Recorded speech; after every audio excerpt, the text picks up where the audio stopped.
911. I'm sorry. I just want to go. I'm sorry. I just want to see my family.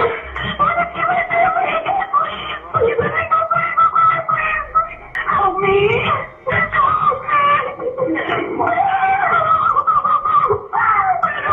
Please, my name is Denise. I'm your beautiful husband, and I just want to see my kids again. She was a 21-year-old wife and mother of two, living quietly in Northport, Florida, with a life that appeared stable and close to complete. On the afternoon of January 17, 2008, Denise Amber Lee was taken from her home in broad daylight while her two children slept in the next room. In the hours that followed, multiple witnesses saw pieces of what was happening and called for help. Every one of those calls failed to reach her in time.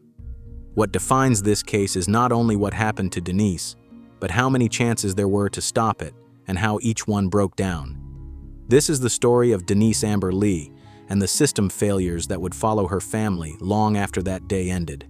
Northport, Florida, is a quiet residential city on the state's southwest Gulf Coast, where young families often move for space, affordability, and stability. Denise Lee was a stay-at-home mother to two young sons, while her husband Nathan worked multiple jobs to support the household. They were building a life together under pressure, but with intention. On the morning of January 17th, Nathan left for work as usual.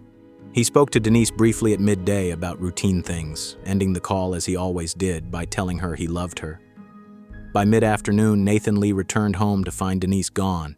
Her phone, keys, and purse were still inside the house, and their children were asleep in their crib.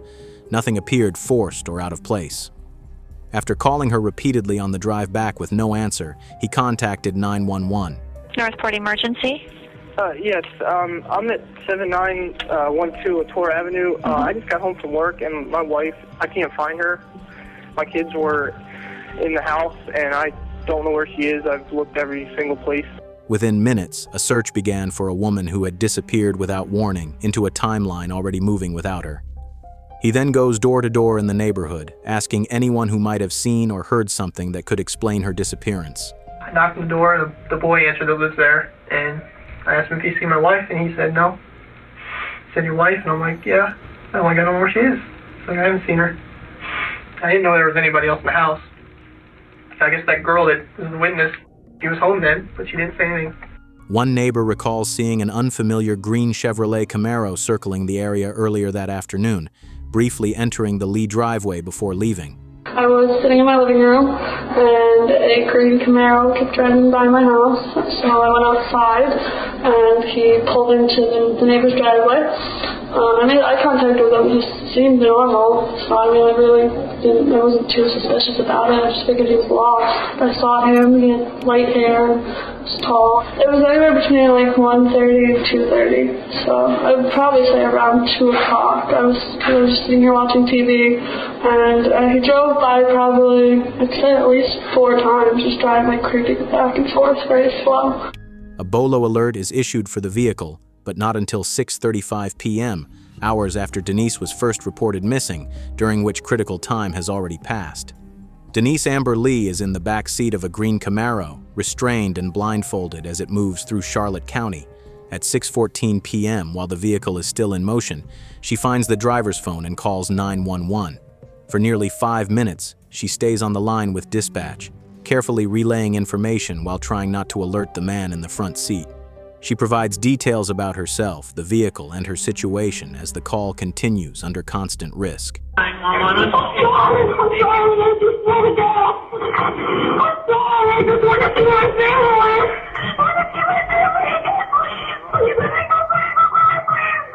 Help me.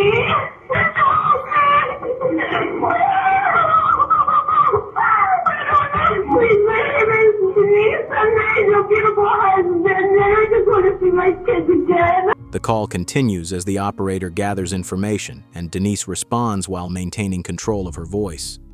At times, she also speaks to the driver, trying to avoid raising suspicion while staying connected to dispatch. Your name's Denise?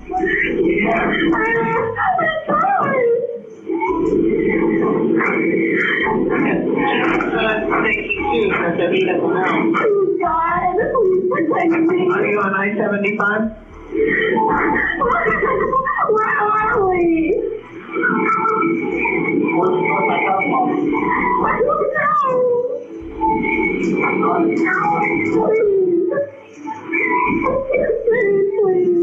Where are you at? Can you tell if you're on I-75? I don't know where your phone is. I'm sorry.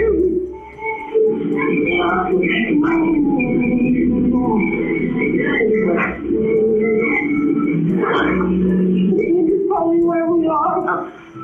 Are you blindfolded if you have press the button? I don't have your phone. Please, God, go on. I don't have it.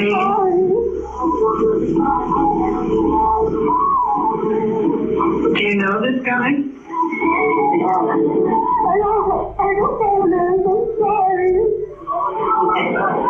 Denise, do you know this guy? She might have the phone way down and not hear a thing I'm saying, too. He keeps saying about the phone. I don't know where it is. Maybe if I could see it, I'll find it. No, sir.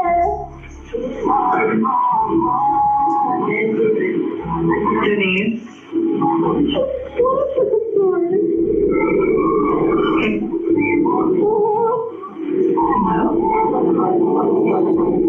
How long have you been gone from your house?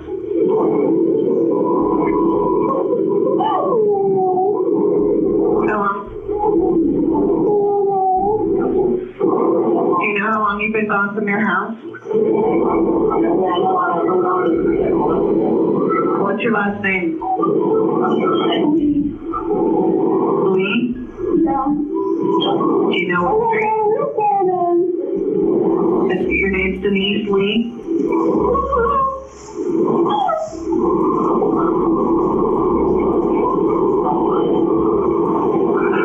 Can you tell at all what street you're on?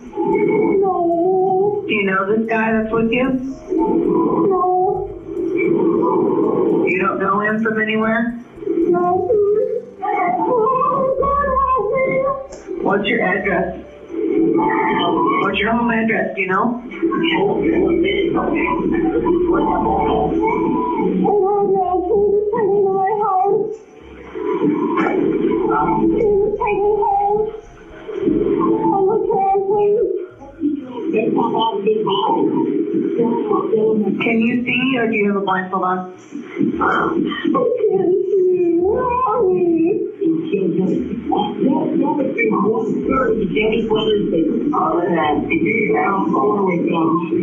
Can they turn off the radio or turn it down? I can't hear you. It's too loud.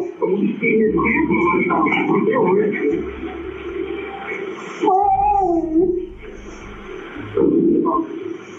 Are you gonna help me? Are you gonna let me out now? Help me? The line eventually goes silent after the phone is taken.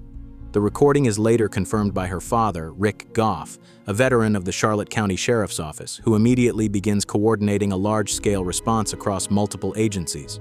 By that point, the search for Denise is already falling behind the pace of what is unfolding in real time.